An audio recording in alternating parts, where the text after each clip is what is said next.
ওকে, তো এবার আমরা দেখব হচ্ছে কিছু conditional statement. Conditional statement means যে আমরা একটা নির্দিষ্ট জিনিসকে কন্ডিশন করে দিব যে যদি এইটা হয় তাহলে এই অ্যান্সারটা হবে, যদি ওইটা হয় তাহলে ওই অ্যান্সারটা হবে। And এটা আমরা হচ্ছে এই ক্ষেত্রে মানে কন্ডিশনাল স্টেটমেন্টের ক্ষেত্রে আমরা সবচেয়ে বেশি ইউজ করব হচ্ছে কম্পারিজন অপারেটরগুলা। ওই যে আমাদের কম্পারিজন অপারেটরগুলো আমাদের লাস্ট ভিডিওতে ছিল, সমান সমান, তারপরে নট ইকুয়াল টু, তারপরে হচ্ছে আর অনেক কিছু লেস দেন, গ্রেটার দেন।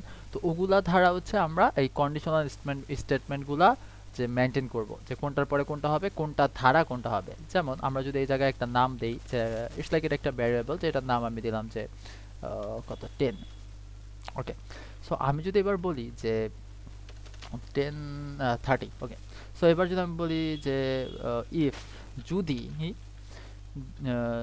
যদি কি দেওয়া যায়, যদি নাম্বার লেস দেন 10 হয় তাহলে হচ্ছে প্রিন্ট করবা হচ্ছে,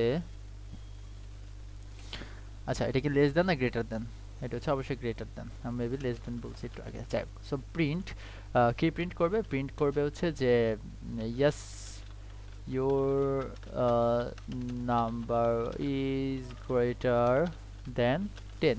ওকে, সো এবার যদি আমি একটু এটা প্রিন্ট করি তাহলে কি আছে, আচ্ছা so এই জায়গায় একটু ভুল আছে। আচ্ছা এই ভুলটা কেন হয়, এই ভুলটা আমার ম্যাক্সিমাম টাইম হয়, সেটা হচ্ছে যে আমার এই কন্ডিশনের পরে অবশ্যই একটা কোলন দেওয়া লাগে।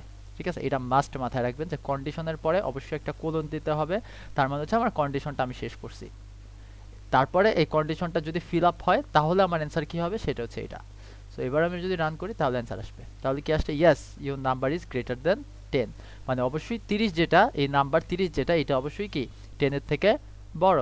আমি যদি এবার বলি যে কত 3, তাহলে কি আসে, তাহলে কিছু আসবে না, কারণ আমি কোনো আর কন্ডিশন দেই না। আমি আমি জাস্ট ওকে বলে দিছি যে 10 এর থেকে উপরে নাম্বার হলেই তুমি প্রিন্ট করবা তোমার নাম্বারটা বড়, yes your number is greater than 10। কিন্তু যদি এটা না হয় তাহলে কি হবে, এই রকম কোনো নির্দেশনা আমি তাকে দেই নাই। সো এরকম নির্দেশনা দেওয়ার জন্য আমি ইউজ করতে পারি ইলস। অ্যান্ড ইলস দিয়ে আমি তাকে বলতে পারি যে যদি ইলস হয় আদারওয়াইজ তুমি প্রিন্ট করবা হচ্ছে আচ্ছা আরেকটা ইম্পর্টেন্ট পয়েন্ট আমি বলি যে মাঝে মাঝে দেখা যায় যে ইলস দেওয়ার পরে আমরা ইন্টার দেওয়ার পরে যদি ইটা এখানে চলে আসে, মানে একদম লেখার সাথে আসে, এখানে আমরা কন্ডিশন ইউজ করব না, মানে এই প্রিন্টটা এখানে করব না, আমরা প্রিন্ট করব একদম প্রিন্টের বরাবর। ঠিক আছে, এটা করতে হবে বাধ্যতামূলক। সো সেই ক্ষেত্রে আমরা হচ্ছে ট্যাব ইউজ করব, কিবোর্ডের ট্যাব বাটন ইউজ করার পরে এটা একদম এটা নিচে নিচে আসা পড়ছে, দেখছেন, সমান সমান। সো এবার আমরা প্রিন্ট করতে পারি, এবার আমরা প্রিন্ট করব যে আরে না ভাই এটা তো হইল না, এটা তো হইল না। সো এবার যদি হয় যে এবার দেওয়া আছে 3, তাহলে কি হবে, আরে ভাই এটা তো হইল না, ঠিক না, আরে ভাই এটা তো হইল না। কিন্তু আমি যদি অবশ্যই এটা 10 এর বড় দিই, লাইক 11 দেই, তাহলে কি হবে যে হ্যাঁ এটা হলো, বা এটা হচ্ছে তোমার নাম্বারটা হচ্ছে greater than 10, yes your number is greater than 10। ওকে, আচ্ছা তো আরেকটা কন্ডিশন আমি অ্যাড করতে পারি। আর কন্ডিশনের যে ইফ ইলস যেগুলো, এগুলো আমরা ব্যাক স্পেস দিয়ে একদম এটার সাথে লিখবো, মানে একদম কোণার সাথে ঘেঁষা লিখবো। কিন্তু এটা যে প্রিন্টটা হবে সেই প্রিন্টটা লিখবো হচ্ছে এই প্রিন্টার বরাবর একদম, মানে এইখান থেকে একদম বরাবর লিখবো আর কি। সেটা আমরা ট্যাব বাটন দিয়ে করব আমাদের কিবোর্ডে। সো এই ক্ষেত্রে আমি ইউজ করতে পারি ইলিফ, মানে যেটা হচ্ছে ইলস ইফ।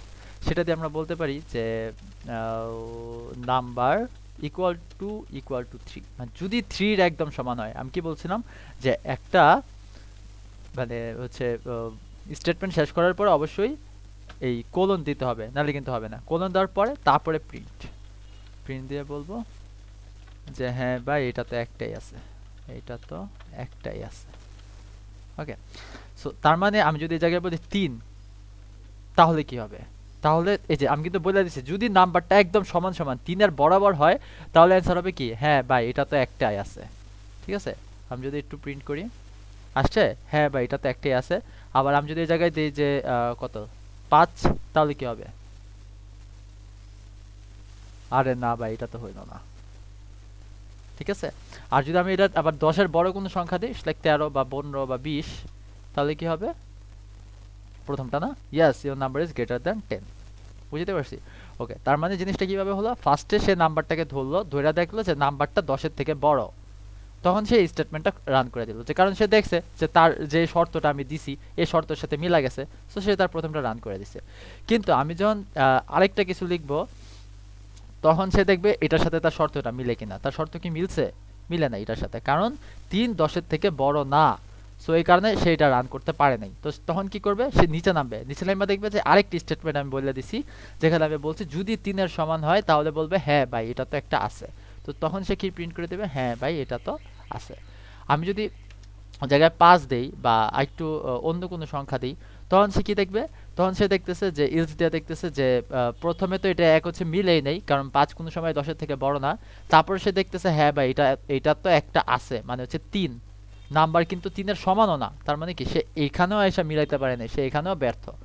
তখন সে কি করছে, তখন সে চলে গেছে ইলসের কাছে। ইলসের কাছে সাথে কোনো শর্ত নাই, কিন্তু ইলস বলে দিছে যে কোনোটাই যদি না মিলে তাহলে তুমি বলবা আরে না ভাই এটা তো হইলো না। তখন সে করব কি, কারো কাছে আশ্রয় না পাইয়া শেষ বেশে আইসা ইলসের কাছে আশ্রয় পাইয়া ইলসটাকে রান করে দিছে। ঠিক আছে, ওকে। তো এই হচ্ছে অবস্থা। তো পরবর্তী ভিডিওতে আমরা আরো কিছু ডিটেলস দেখব, তো দেখা যাক।